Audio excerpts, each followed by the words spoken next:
Your name has been battered about on the internet, but you've never been officially, publicly identified. Do you want to tell us who you are? My name is Michael Byrd. I'm a lieutenant for the United States Capitol Police. For months, he has lived in hiding, he says, over this moment.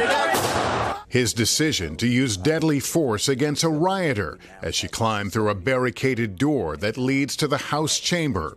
In the months since, he's been the target of threats. Could you give us the nature of some of those threats? They talked about, killing me, cutting off my head, very vicious and cruel things. Racist things? There were some racist attacks as well. It's all disheartening because I know I was doing my job. Given the nature of the threats that you described, do you have any concern about showing your face and identifying yourself? Of course I do.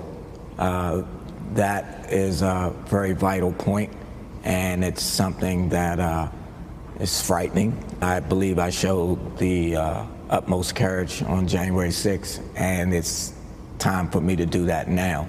Responsible that day for securing the House chambers, Byrd couldn't see what Americans were witnessing on their TVs, but he could hear it in the pleas from other officers.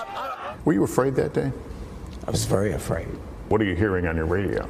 I'm hearing about the breaches of different barricaded areas, officers being overrun, officers being down. Did you ever hear a call or a report of shots fired during any of this? As a matter of fact, I did. There was reports of shots fired through the House main door onto the floor of the chamber. Later, those reports would prove to be false. This video captures Byrd instructing members of Congress to don gas masks. We had a disbursement of tear gas in the rotunda. Please be advised there are masks under your seats. He says officers barricaded the door, what he considered the last line of defense. I had been yelling and screaming as loud as I was, please stop, get back, stop. We had our weapons drawn. There's a gun! There's a gun! Byrd, only his hand and gun visible, targeted a figure trying to climb through a window. He fired a single, fatal shot, hitting Ashli Babbitt. She was 35 years old, an Air Force veteran, Trump supporter, and QAnon follower. We see your arm out there for a considerable amount of time. Were you wavering? I was taking a tactical stance. You're ultimately hoping that your commands will be complied with, and unfortunately they were not. When you fired, what could you see? Where were you aiming? You're taught to aim for center mass. The subject was sideways, and I could not see her full motion of her hands or anything. So I guess her movement, caused the discharge to fall where it did. And what did you think this individual was doing at that moment? She was posing a threat to the United States House of Representatives. But an attorney for Ashli Babbitt's family disputes that. He did not respond to our request for a comment, but in a previous statement said Babbitt was not brandishing a weapon, not in close proximity to members of Congress, and was not an imminent threat of death or serious injury to anyone. Her family points out that she was not armed. That's correct. The fact that you weren't aware whether she was armed or not, did that alter the decision making?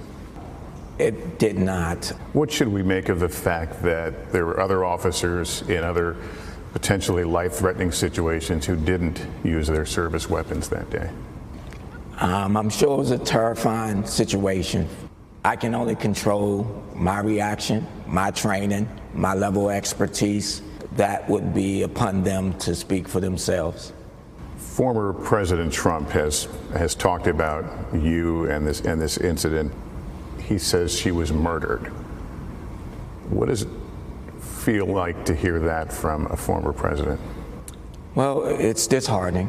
If he was in the room or anywhere and I'm responsible for him, I was prepared to do the same thing for him and his family. Would you have his back today if you were so assigned?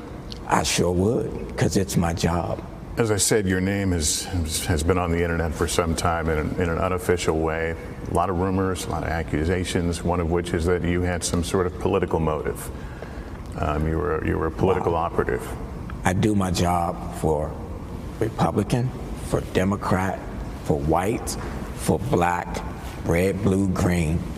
A few years ago, you were investigated for leaving your service weapon in a bathroom. Yes. And that's been brought up by those who are questioning your competency. Yeah. Do you want to respond to that?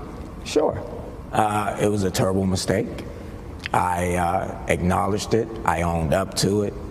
I accepted the responsibility. I was penalized for it. And I moved on. Multiple investigations have now upheld Byrd's actions on January 6th. Capitol Police, in their press release after exonerating you, said your actions potentially saved members and staff from serious injury and possible death. What was it like to hear those words, to see those words?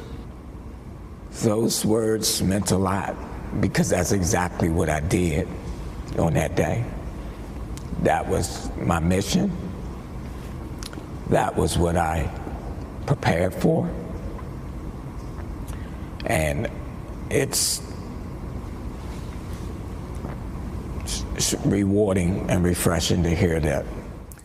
Lieutenant Byrd says he still loves his job and looks forward to returning to it.